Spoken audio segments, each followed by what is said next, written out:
Robert, you looked at the makeup of one NFL locker room, the Denver Broncos, and took a census of 51 players on that roster. You asked about race, religion, whether they were raised in lower class or upper class households. What did you find was the most interesting?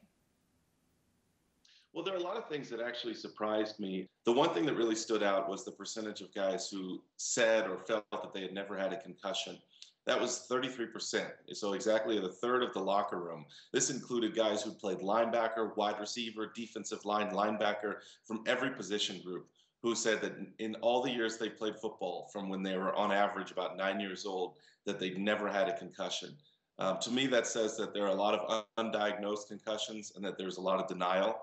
But it very well could be that many of those people were telling the truth and they've just been very, very lucky. I want to go to a couple of things that you mentioned. One was the scholarship opportunities. You said that many players on the roster received 5 or fewer college scholarship offers. So what does that say about how high school talent filters into the pros or how talent's evaluated?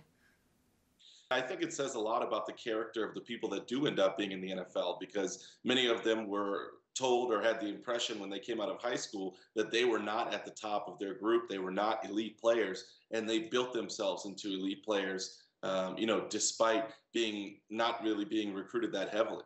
One other shocking statistic was that 67% of players in the Denver Broncos locker room did not vote in the presidential election in 2016. What's your biggest takeaway from that statistic? And I think for a lot of players, it's a matter of convenience. A lot of these guys are out of state. You know, they're from states in the South, North Carolina, South Carolina, Texas, Florida, and they simply didn't know and didn't care to find out how to send in absentee ballots. You mentioned religion. What did you find about how players felt about religion in that locker room, or maybe the importance of religion in that locker room?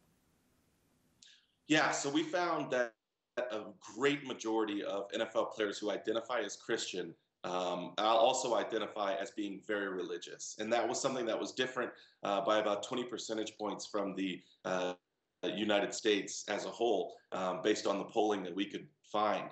So what it said to me after talking to a few players was that these guys all have this great faith in themselves to succeed. A lot of them believe that it's part of God's plan.